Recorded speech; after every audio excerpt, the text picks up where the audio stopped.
tots vosaltres, la Madre Verónica.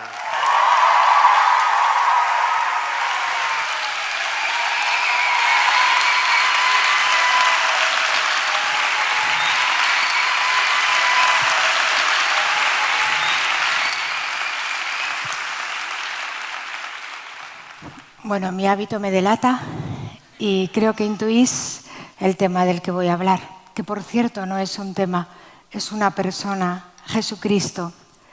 Él es la vida de mi vida, Él es el sentido de mi vida. Jesucristo, mi inseparable vivir. Nuestro Juan Pablo II decía, dime quién es tu amor y te diré quién eres tú. ¿Te has enamorado alguna vez? Pues me vas a entender muy fácil. El enamoramiento no es algo que se decide, es un vuelco del corazón, sucede, acontece casi sin decidirlo. Algo así como le sucedió a los discípulos al escuchar el impacto de la voz del Maestro, sígueme. Fueron, vieron y se quedaron con él aquel día. Mi testimonio, Cristo conquistó mi corazón, me enamoró su amor humano divino. Cuando comprendí que Dios existía, no pude hacer otra cosa más que vivir para Él. Mi vocación religiosa data de la misma hora que mi fe. Este es mi testimonio expresado tan bellamente por Carlos de Foucauld, que acaba de ser canonizado. Pero no se trata de convencer a nadie de la fe. Recuerdo una frase que leí en Lourdes que me hizo sonreír. Bernadette, cuando el abad de Fontenot la interrogaba con insistencia y desconfianza, ella le respondió, yo no estoy encargada de hacéroslo creer, estoy encargada de decirlo. No le obligo a creerme, solo puedo responder diciendo lo que he visto y oído. Por tanto, yo doy mi testimonio, no estoy encargada de hacer creer, pero atención, porque os quiero. Claudel escribió con amor y dolor una frase para mí preciosa. Los jóvenes que abandonan tan fácilmente la fe no saben lo que cuesta reencontrarla y a precio de qué torturas. Ay, yo no necesitaba que nadie me explicara lo que es el infierno, pues en él había pasado yo mi temporada. Unos pocos días, unas pocas horas me bastaron para enseñarme que el infierno está allí donde Cristo no está, tal cual. He elegido esta imagen con una certeza. Tú no quieres ser espectador del horror. Es una imagen real. Es una fotografía que recorrió el mundo en 1993 durante la hambruna en Sudán. El fotógrafo era Carter, que como sabéis ganó el premio Pulitzer en el 94. La fotografía muestra a una niña desnutrida y muriendo de hambre y a pocos metros un buitre esperando que muera para devorarla. El buitre solo espera que muera para devorarla. Carter había nacido en Sudáfrica y su manera de luchar contra el racismo fue dedicarse a la fotografía, así haciendo la mejor foto posible, la que tuviera más impacto, una foto potente, le ayudaría en su carrera, pero también despertaría compasión. Todos los días iba Carter con sus 3 amigos, bien temprano, con cámara en mano, en medio de conflictos y masacres, exponiéndose a peligros extraordinarios. Dormían poco y consumían drogas. Pasaban sus días en un estado de anestesia para poder hacer fotografías en tanto sufrimiento. Resguardados también detrás del objetivo de la cámara, que puede funcionar hasta cierto punto como una coraza emocional, que te protege del miedo y del horror. La verdad, no sé por qué, pero somos expertos en desarrollar técnicas que nos permitan mantenernos alejados del verdadero dolor. Se utilizan esos cristales dobles ahora que protegen para que la realidad no hiera tanto, impiden el paso del frío, de los ruidos, todo aplacado y acolchado. Vemos a los que sufren moverse, agitarse, gritar en la pantalla, pero su grito nos llega desde muy lejos. Carter vio en Sudán a esta niña Y como buen profesional tomó su cámara con rapidez y esperó unos 20 minutos para hacer esta fotografía. Pero dicen que después se sentó debajo de un árbol, rezó a Dios y lloró. Cuando le entregaron el premio Pulitzer tuvo un éxito inmenso, recibió multitud de aplausos, ovaciones, pero también provocó críticas feroces por haber abandonado a la niña. Fuera donde fuera, escuchaba siempre la misma pregunta que le entristecía enormemente. ¿Y después de espantar el buitre, ayudaste a la niña? ¿Qué fue de aquella niña? El fotógrafo en una entrevista en televisión se justificó así. En la foto ven a esa niña, pero si hubiera ampliado el objetivo de mi cámara, habrían aparecido cientos y cientos de niños en la misma situación, agonizando en campos de muerte. En ese momento, y viendo lo que veía, pensé que no conseguía nada ayudando tan solo a una. Por tanto, decidí no intervenir y me marché sin hacer nada. Más tarde dejó ver su profundo dolor y declaró: es la foto más importante de mi carrera, ciertamente, pero no estoy nada orgulloso de ella, la odio, no quiero ni verla. Todavía estoy arrepentido de no haber ayudado a la niña. Pero lo más incomprensible es el revuelo que se levantó entre los, como llama el Papa Benedicto, espectadores del horror, evitadores del horror, que se dedicaron a analizar y a disputar acerca de la vida de Carter, de su fotografía famosa, tales como: ¿es suficiente presentar una foto para concienciar a la sociedad mientras te marchas sin hacer nada? Otros: ¿valdría la pena ayudar a uno aunque no puedas llegar a más? ¿Acaso no recibía ya ayuda de la ONU porque parece que tiene en el bracito una pulserita de acreditación? A lo mejor el buitre simplemente estaba buscando un estercolero y ya está. Se parlotea de los temas más terribles, pero ¿quién reacciona poniéndose en camino? ¿A quién le toca la vida? ¿Quién derrama una sola lágrima por los que sufren de verdad?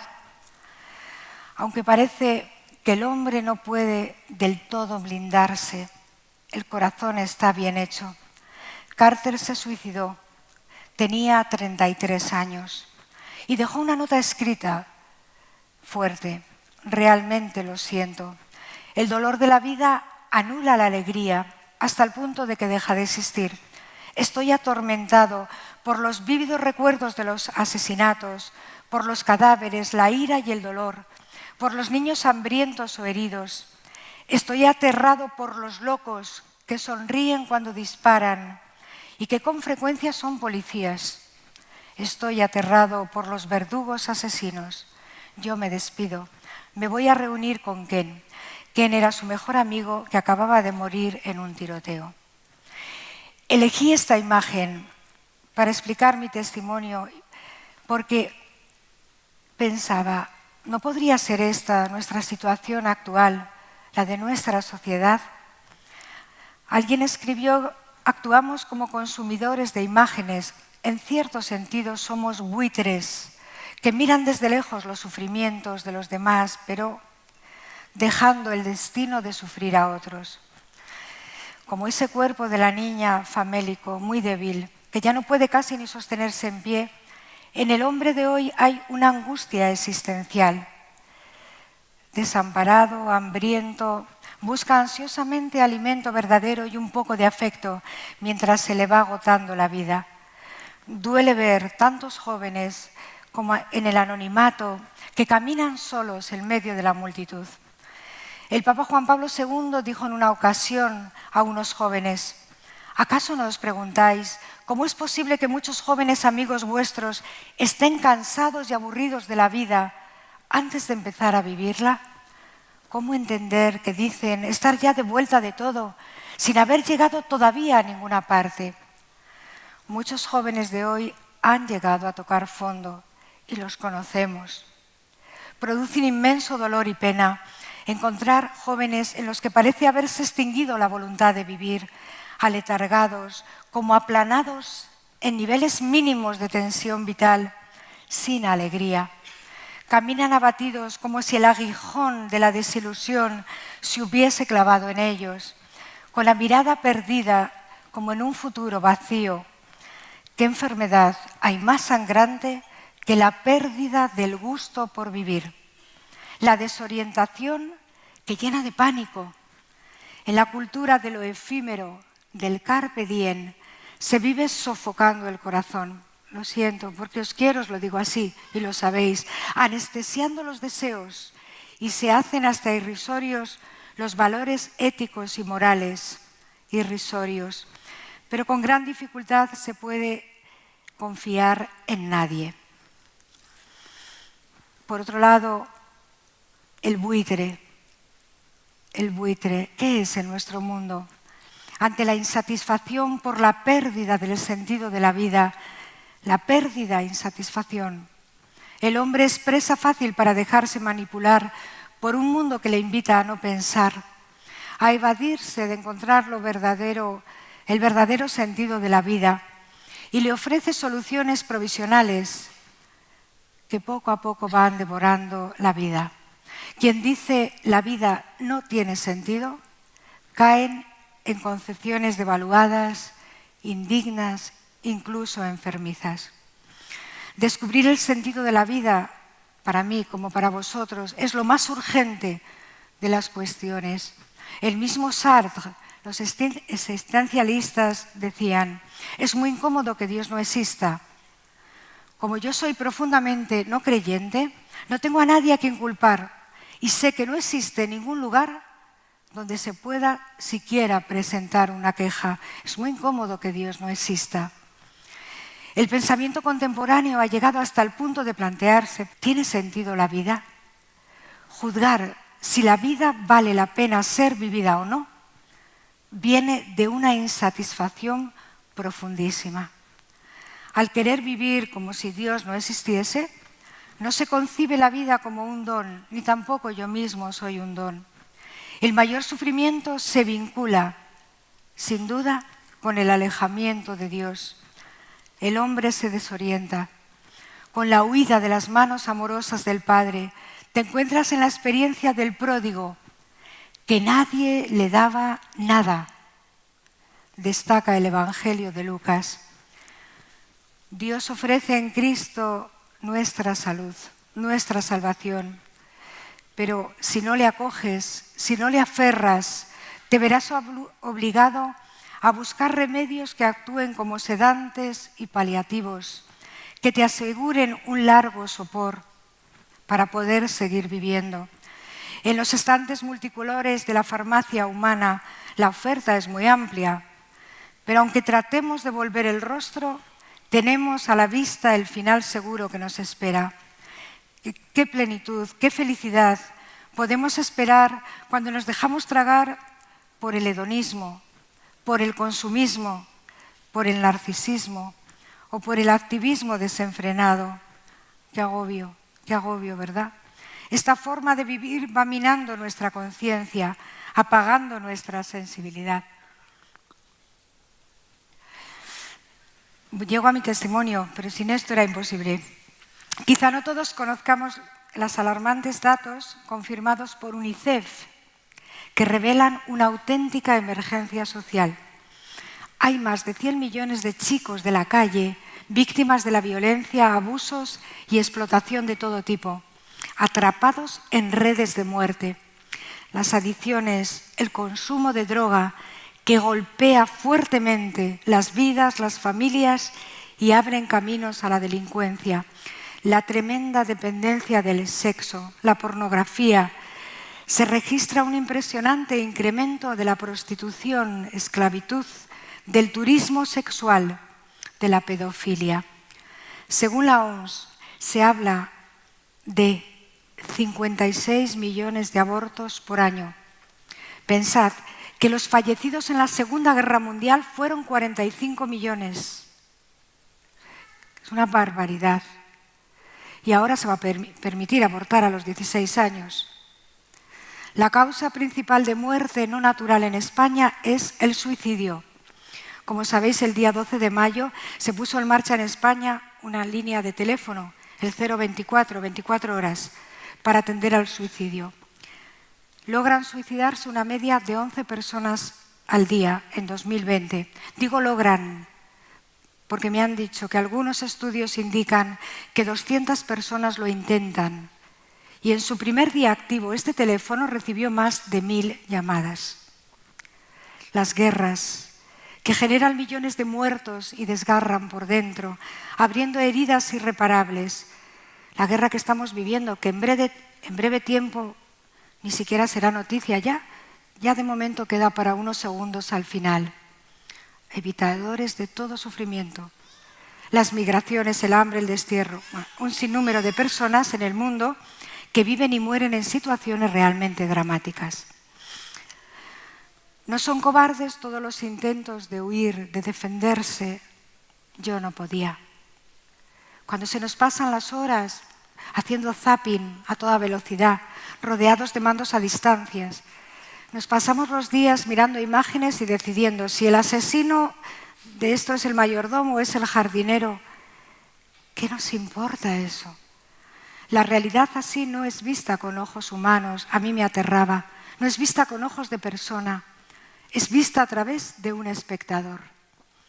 Nos entretenemos con noticias que si te sucedieran a ti, te amargarían.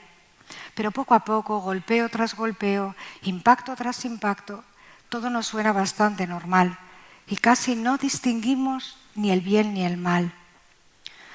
Los sucesos alarman, pero que no me toquen. Obviamente pensaba, no es lo mismo oír caer una gotera de agua en nuestra habitación, una gotera pequeñita, una gotita, que el vecino tenga una gotera imparable durante todo el invierno.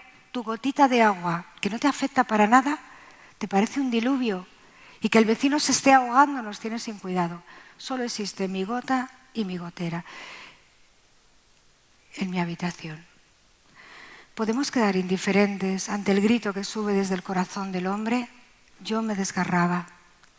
¿Qué construyen quienes discuten frente a un televisor sobre la injusticia del mundo, lanzando quejas contra Dios y contra los demás? Dicen con tono muy amargo, a nosotros nos lo dicen día sí, día también, ¿cómo puede un Dios, en caso de que exista, permitir el sufrimiento espantoso del mundo? En un mundo con tanto sufrimiento no se puede hablar seriamente de un Dios que nos ama, sino más bien de un Dios que nos ha abandonado. Sentencia.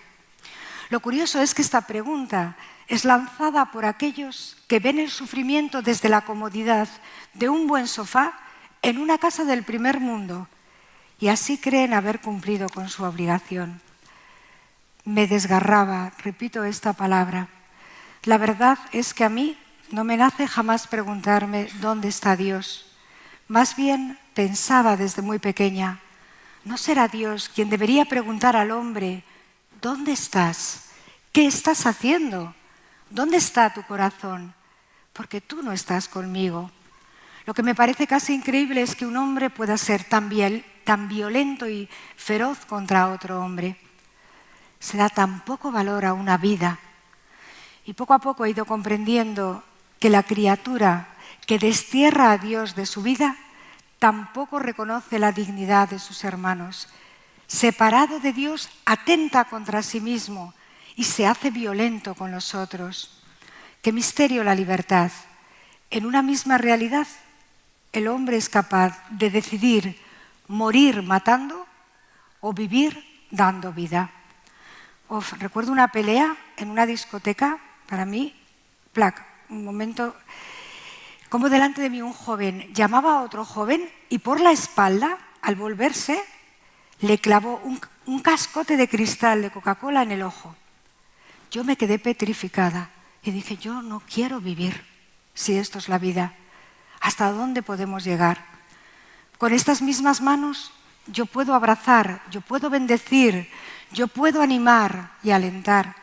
O también estas manos pueden pegar violentamente, asfixiar o avasallar a otros. Por eso, cuando vi que en este mundo también había quienes hacían suyo el grito dolorido que expresó Juan Pablo II llorando en el campo de concentración de Auschwitz, por amor de Dios y de los hombres, Elevo una vez más mi grito desolado, que jamás se repita en ningún rincón de la tierra, que jamás se repita. Ahí comienza mi historia de seguimiento.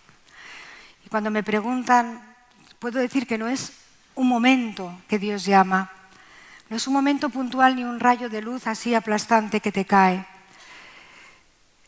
De nuevo me sirvo de palabras de Juan Pablo II para expresar como yo no sabría hacerlo. En los planes de Dios nada es casual.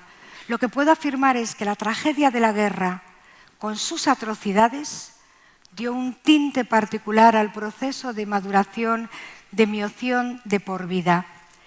En el contexto del gran mal de la guerra, en mi vida personal, todo me llevaba hacia el bien, que era la vocación a la que Dios me llamaba. Un día percibí con mucha claridad: el Señor quiere que yo sea sacerdote. También en mi vida fue el mundo que veía entre los jóvenes de la noche. Me hirió y me marcó profundamente. Cuando percibía el SOS de los jóvenes, yo no podía permanecer sorda a ese grito que ni siquiera lanzaban en voz alta, pero que era visible porque lo llevaban tatuado en el rostro. Me moría de pena. Todo iba confluyendo en mi vida como una punta de flecha hacia una vocación. Por ellos me consagro, para que tengan vida. Fueron los gritos en la noche, la desesperanza, la rabia, el vacío, la violencia, el descarrío, pero a la vez vi la inmensa sed de amor en cada uno de nosotros. Allí, justamente, en la profundidad de las tinieblas, en las periferias existenciales, el grito de la sed de Dios se escuchaba en el hombre. Me pareció ver cómo el corazón del hombre se hacía mendigo de Cristo y Cristo mendigo del corazón del hombre. Yo percibía, allí me lo encontré, en el sufrimiento de los jóvenes que estaban destrozados. Él estaba allí, en medio de ellos. Este grito de auxilio era al mismo tiempo un grito de amor. Tengo sed. El grito del hombre Dios, que hoy sigue recorriendo los desiertos del mundo, las periferias existenciales de Occidente, gritando: tengo sed. El abismo del hombre, vi cómo gritaba el abismo de Dios. Cristo y el hombre, el mismo grito, la misma sed, el mismo dolor, la misma esperanza, el mismo deseo de ser una sola vida. Es el grito de un Dios crucificado que me traspasó. Un Dios crucificado que padeció la muerte para darnos su vida, la angustia para darnos la paz, que cargó sobre sí no solo nuestras heridas, sino a nosotros mismos para llenarnos de un amor sin límites. En la realidad que tenía delante, Dios me salía al encuentro. Se levantaba en mi interior la voz de Dios que me urgía a preguntarme: ¿y yo qué puedo hacer, Señor? O mejor, Señor, ¿tú qué quieres de mí? Él me llamaba a ponerme en camino. La sed de Cristo unía mi vida, ahora herida por su misma sed, a toda la humanidad sufriente. Yo quería gritar a cada uno: tú no eres indiferente para mí, tu vida no me es indiferente, yo te quiero. Comprendí que solo el amor, la revolución del amor de Dios en los suyos, puede arrancar de la soledad infernal que veía en aquellos desiertos y hacer germinar la alegría de vivir y encontrar horizontes entre cielo y tierra. Mi familia recuerda que yo desde pequeña no podía ver imágenes de sufrimiento, que cuando en la televisión salían arremetía contra la tele y decía: déjala, ¿por qué la pegas? Llama a tu madre, corre. Me parecía que no existía la pantalla. No podía soportar, no comprendía que la gente no se quisiese, ¿no? El mundo en el que yo me movía, a mí me trataba de convencer desde muy pronto que tenía que ser el centro del universo. Así fue educada. Servirme de todo y de todos para mi propósito. Ahora lo importante es que tú crezcas, tu realización personal, con un futuro prometedor. Y yo, muy pequeña, miraba el mundo que me rodeaba y todo ese afán loco que observaba a mi alrededor Y me parecía un sinsentido, un vacío y un absurdo. Las calles atestadas de personas, sí, corrían. Mis compañeros obsesionados por los exámenes. La televisión con los anuncios de siempre. Y las series estilo Dallas, soy viejita, pero los que saben, que querían convencerte de que lo único que importa en la vida es el dinero, el éxito, el poder y el placer. Yo vagaba por las calles desde mis 12, 13 años como un perrillo apaleado. Lo tenía todo, pero sentía que no tenía nada absolutamente. No acababa de encontrar ni amo, ni refugio, ni consuelo. Me encontraba en una sociedad que tenía mucho miedo a la muerte, pero a la vez más miedo todavía a vivir. Y a mí me apasiona vivir, aunque a veces lo quería vivir todo de golpe y ya. Pero siempre tuve muy presente la fugacidad de la vida. Hoy podía ser mi último día. Siempre lo viví así y hoy también, acuciada por una sed de lo eterno. Os cuento una anécdota. Salí un tiempo con un chico y para mí fue un regalo porque era todo un caballero, era muy educado, todo. Yo le desahogaba mis dudas, ¿no? Pero no me entendía mucho, esa es la verdad. Y él me repetía lo mismo que mis padres y que todo el mundo. Eres insaciable, siempre estás inquieta, pides a la vida lo que no te puede dar, confórmate, la vida es esto. Me acuerdo que un día íbamos en su coche descapotable y mirándole fija le solté, es que tú te vas a morir. Y él me contestó, y tú también, qué rara eres, me dijo. Pues es que yo deseo un amor que no muera. Y me dice, ese solo es Dios. Ciertamente lo dijo para acabar cuanto antes con el tema, porque supuestamente no éramos creyentes, en la práctica. Pero a mí aquella respuesta, ese solo es Dios, me caló hasta lo hondo. Y pensé, ¿quién no desea un amor para siempre, del que no te pueda separar ni la muerte? ¿Quién no desea a Dios? Aunque no es fácil desear en grande, jóvenes, y eso es antes y ahora, pero también antes. Porque chocas con una realidad que te muestra que todo se acaba, que la vida tiene punto final y ya está. A mí me tocó vivir el inicio del boom de la droga. Una generación víctima de la droga. Nadie te decía las consecuencias, solo que con ello flipabas. Gran parte de mis amigas cayeron en esta terrible trampa y murieron. Y les llevó a hacer cosas que jamás hubiesen deseado hacer, ni tampoco morir con 30, 33 años. He escuchado el llanto sin respuesta ahí, precisamente de jóvenes bellísimos reducidos a muertos en vida. Es que es imposible para mí olvidar ese impacto que me llevó a tomar el camino de la vocación a mis 17 años. No se podían sostener una alfombra humana de sinsentido, de sufrimiento y de soledad. Recuerdo acostarme llorando, sí, aparentemente es que lo tenía todo, pero y qué alegre, que yo sentía una tristeza hondísima. Me venían estas imágenes, ¿no? Por ejemplo, una noche un chico había estado con una de mis amigas, mi mejor amiga, y le escuché decir, he estado con la del jersey rojo, guay. Hablaba de mi amiga del alma, a la que yo quería tanto, y para él no tenía ni nombre. Me venían las grandes pintadas de las paredes. La droga mata lentamente, es igual, no tenemos prisa. A pesar de vuestra indiferencia, existimos. Dios, si existes, sácame de mi infierno. Ante mí tenía las nuevas pobrezas de los ricos según este mundo. Hallo a los ricos mucho más pobres de lo que la gente se imagina, exclamaba Madre Teresa, que vivía con los más pobres entre los pobres, los más pobres los ricos. La mayor enfermedad de Occidente es la falta de amor, encerrados en su soledad, pero con una sed abrasadora, rabiosa de ser amados. Los ricos se defienden y no se dejan ayudar. Hay un hambre de pan, pero hay un hambre aún mayor de amor, un hambre de Dios, de fraternidad. Podíamos tener una casa la última, pero sentirnos solos, sin familia y sin hogar. Otros aparentan ser libres, pero se sentían prisioneros. Muchos van vestidos de marca, era mi mundo, impecables, pero se sienten despojados de su dignidad, de su valía, no se quieren nada.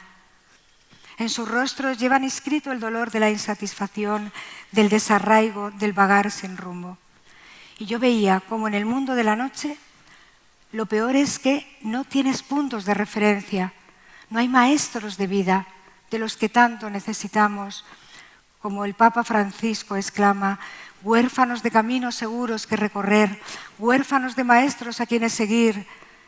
Esto es lo peor de lo peor, la mayor pobreza, porque nuestra sed más honda busca rabiosamente respuesta. El hombre no solo tiene sed de Dios, es sed de Dios, es sed de Dios. Y la sed de Dios solo la calma Dios. Este era el mundo de la noche que conocí. Por otro lado, iba a un cole de monjas. Entonces, era terrible porque los viernes nos ponían todo foto de este tipo, de misioneras, de misioneros que estaban en países con muchísimo sufrimiento. Y un mes de mayo nos pusieron a la Madre Teresa de Calcuta, que aún vivía. Tan pequeña, la vi, era como hogar, cobijo, una luz maternal de esperanza. Y se me pasaban las imágenes de una alfombra humana tirados por tierra y estas imágenes, ¿no? Veía en ella el amor derramado uno a uno, cómo tomaba entre sus brazos los cuerpos quebrantados, ¿no? Los estrechaba contra sí como queriéndolos arrancar de su dolor. Y me fascinó que ella escuchaba el grito «Tengo sed» de Jesús, que la llamaba a abrazar y servirle a Él mismo, pero se le presentaba oculto bajo el rostro doloroso de los más pobres entre los pobres. Jesús le repetía «Tengo sed». Cuando yo veía vivir a la Madre Teresa y a otros cristianos, pensaba qué belleza, qué dignidad, qué ternura, qué amor puro. Y me daba cuenta de que el sufrimiento y el amor son inseparables. Quien ama sufre aún más, desea dar la vida por la persona a la que ama. ¿Dónde existe una fecundidad verdaderamente sin dolor? Viendo a los cristianos vivir, también a mis padres, yo dije, me apunto a esta misión de por vida. Esto es lo que busco, esto es lo que quiero desde lo más profundo del corazón, como exclamó el pobre Francisco de Asís. Pero me daba cuenta que viéndolo y fascinándome me podía quedar en aplaudir a los maestros de vida. Y empezó a pasar que aquellos viernes que los llamábamos monjiles y que tratábamos de escaquearnos como podíamos, era lo más deseado para mí de la semana, más que el fin de semana. Porque se me iba grabando en mi interior la certeza de que el amor sigue siendo posible, que es más fuerte que la muerte, que hace posible lo imposible. Creí en el amor, en medio de todo este mundo, porque Dios es amor y su amor está en nosotros, ha sido derramado en nuestros corazones por el Espíritu Santo que nos habita. Aunque la batalla no fue fácil, porque yo, teniendo raíces cristianas, debía ver que Dios no era un límite a mi libertad. Porque parece que cuando te hablan de Dios es como el aguafiestas, ¿no? Y aunque mi mayor deseo era la libertad, te mueves entre Dios y el mundo con muchísima rebeldía. Y no, por ahí no. Veía la iglesia, como hoy voy a muchos jóvenes, como un lugar de prohibiciones, fundamentalista, intolerante, inflexible, en definitiva, un aguafiestas. Y es verdad, la iglesia prohíbe porque es madre y te ama. ¿Comprender eso? Quien te ama te dirá atención y nos quiere libres y felices. El Maestro dijo, solo la verdad os hará libres. Y todos nosotros somos unos inquietos buscadores de la verdad. El hombre de hoy ha comenzado a sentir ira frente a la verdad. ¿Te asusta esta frase? La pronunció Benedicto XVI en Madrid. Tenemos ira a la verdad. No había nada que me agobiara más a la vez que veía a Dios como un obstáculo a mi libertad, porque que me hablaran del famoso relativismo, que en las clases de filosofía era como el no va más, ¿no? El todo vale si te conviene, todo es relativo. Algunos decían que incluso la fe era un objeto de consumo más. Hay que ser tolerante, la religión no es ni verdadera ni falsa, sencillamente es útil. Para algunos les da tranquilidad. A quien les sea útil profesar un credo, que lo profese. ¿Quieres ser creyente? Pues sé creyente, así hablábamos. Y si no eres creyente, pues muy bien, no lo seas, y punto, tú mismo. Cuando todo vale, yo me sentía en un mundo de un egoísmo atroz y ante solo buscas tu bienestar particular. Perdonadme, he visto a jóvenes llorar, porque no me he dedicado a otra cosa más que hablar con jóvenes, diciendo, no hay nada peor que me digan, eres libre, puedes hacer con tu vida lo que quieras. No es verdad, madre, dicen muchos. Sería lo mismo que si me dijeran, soy libre para elegir destruirme, no tener libertad, robadme la vida abiertamente.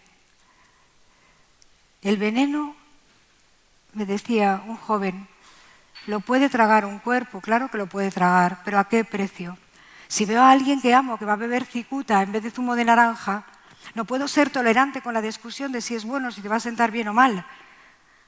Le diré, si amo a esa persona, no bebas cicuta, primero por las buenas. Y si es necesario, pegas un manotazo al vaso para que se salve de una intoxicación. El amor exige que no todo se permita. Esta es la pena que vemos como límite lo que es amor a nuestra libertad verdadera, que tenemos que aprender y madurar. Nos asusta muchísimo no saber la verdad, pero a la vez no la queremos saber, ¿no? Con las fragilidades y los errores, desde luego mi experiencia es que la Iglesia ha sido súper comprensible, pero con la mentira jamás. No te enfades si alguien en un momento te da una buena sacudida, más tarde lo agradecerás. Recuerdo el día que cumplí 15 años, la niña bonita, ¿verdad? Mi hermano Raúl, que entonces era seminarista, mi hermano mayor, entró en mi habitación y me pilló mirándome al espejo, arreglándome. Se me quedó mirando y me dijo, toma mi regalo. Era un cuadro de unas mariposas con un mensaje. Me decían, no seas mariposa bonita de alas, sin echar raíces en ninguna parte. Sentencia del seminarista. Como era de mi hermano mayor, lo tomé como un tesoro, pero fue una pedrada a mi vanidad, vamos, descaradamente, ¿no? Y prosiguió, ¿tú dónde quieres dejar escrito el libro de tu vida? ¿En los grandes de este mundo que son aplaudidos y les hacen una estatua? ¿O en el libro de la vida, en el libro de los vivos? Como comprenderéis, en esta etapa, que estaba bastante insoportable, mis padres me dejaron por imposible, pero yo veía sus manos juntas, no me dijeron más, no me prohibían nada, y sus oraciones, estoy segura, me ganaron nuevamente para Cristo. Un hecho decisivo, y cómo nació mi nombre en la vida consagrada, Verónica. Antes me llamaba María José. Bueno, un hecho marcó indeleblemente mi retorno a la Iglesia. Me fui de casa en un golpe de rebeldía, aterricé en Burdeos. Buscábamos un alojamiento para dormir, pero tenía que ser muy baratito, no teníamos dinero. A medianoche, una joven, con la cara llena de sangre, pedía auxilio, la habían pegado. Nadie me quiere, sollozaba. Mi vida es un infierno, no tengo a nadie. Le pregunté de dónde venía y me dijo, porque llamó a mi habitación y me dijo, yo trabajo aquí. ¿Y tú? Y yo, es que no sabes dónde estás, me dijo. Digo, ese no sabes dónde estás. Era como una voz de verdad dentro. ¿Dónde estás? ¿No? Aunque la joven en realidad me lo preguntaba, porque no sabíamos que otra zona del hotel era un burdel. tenía muchísima prisa por irse para no comprometerme a mí ni ponerme en peligro. Pero salía corriendo y le dije, espera, espera, ¿cómo te llamas? Véronique. Aquella voz se grabó en mis entrañas y dije yo, este es mi nombre. Digo, ¿qué tontería estás diciendo? Tú no te llamas Véronique, te llamas María José, con todas las letras. Y me vino a la memoria el Ecce Homo. No puedo malgastar mi vida, me dije, quiero ponerme en camino, quiero ser Verónica en el calvario de este mundo. Ya está. En aquella muchacha vi el rostro de Jesús sufriente y en él el dolor de la humanidad que deseé hacer mío. La sed de amor me devolvía a la fuente, ¿no? Pero no podía olvidarme de mis amigos que estaban muriendo de sed y me urgía volver al desierto de la noche, no salir y escapar, para decirles que había encontrado la fuente de la vida. Pero ¿cómo convencerles de que la fuente los esperaba también a ellos? De vuelta pensé en el dolor de Cristo. Lo verdaderamente dramático y doloroso para ti, Señor, es que el sediento, teniendo delante la fuente, se niegue a beber y muera de sed. Me fui a la universidad, me acabo el tiempo, 3 minutos, a la universidad. Es que tengo tantas cosas que contaros, llevo tanto tiempo esperando veros. Y en la universidad, nada, me sentía como, ¿tú qué haces aquí? Como está el mundo, ¿tú qué haces aquí estudiando? ¿No? Me habían repetido que en la vida pues, había que luchar por lo que deseas y que... Pero yo no podía dedicar a sacar un currículum en un futuro que al final, digo, es para lo que sirves, pero no quién eres, ¿no? El currículum... Te preparan para hacerte fuerte, tienes que triunfar, no puedes fracasar, estás obligado a dar la talla, el éxito, y si no, te quedas fuera de juego, ¿no? Máster tras máster. Pero yo había conocido la iglesia ya en un grupo pequeño de cristianos y yo me había sentido amada tal y como estaba. No se me pidieron ningún currículum, era yo. Y eso es la experiencia más grande que se puede tener, ser amada en tu fragilidad, ser amada como estás, ¿no?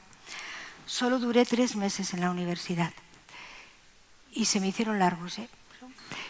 En enero desaparecí. Bueno, eso fue, pero ¿dónde está? ¿Esta no vuelve? Decían la gente, no dije nada a nadie. Parece que no, dicen que se ha ido a un monasterio y de clausura. ¿Pero qué me estás contando? Será una broma.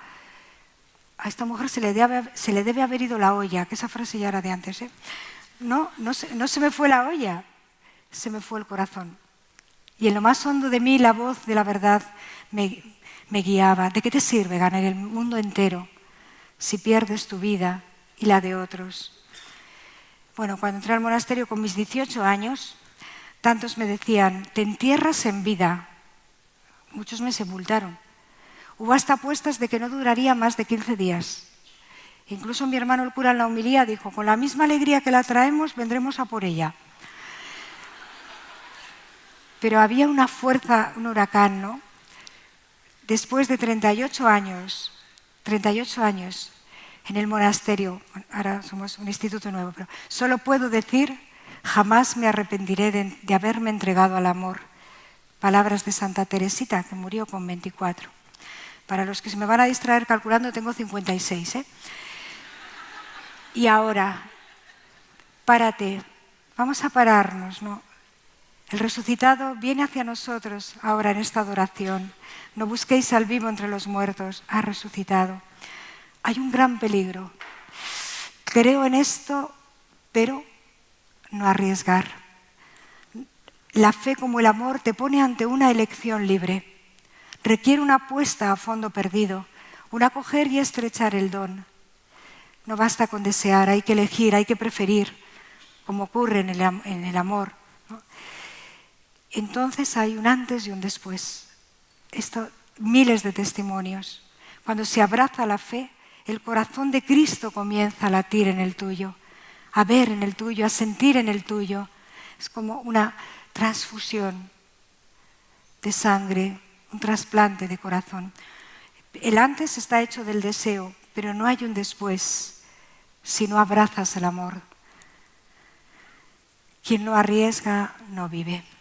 Por eso yo pido para vosotros, jóvenes, para todos, que tengamos el valor de preguntar, Señor, ¿qué camino debo tomar? El matrimonio es una preciosidad bien vivido. Puede ser un pequeño infierno. 2 personas se hacen un infierno. O puede ser una preciosidad, un hogar, ¿no? La vida consagrada, ¿qué voy a decir? Yo soy feliz, muy feliz de verdad. Es no una vida fácil, pero me volvería a apuntar 1000 veces. Tengamos el valor de preguntarnos cuál es la salida verdadera a este corazón mío tan sediento e inquieto. Pregúntale, escucha y avanza. Solo puedo decir, Jesucristo es el camino, la verdad y la vida. Bueno, acabo. ¿Cómo se dice Cristo vence en catalán? ¿Cómo? ¿Cómo? Bueno, eso, lo ha dicho muy bien. Pues eso, que Cristo vence y os colme de su alegría.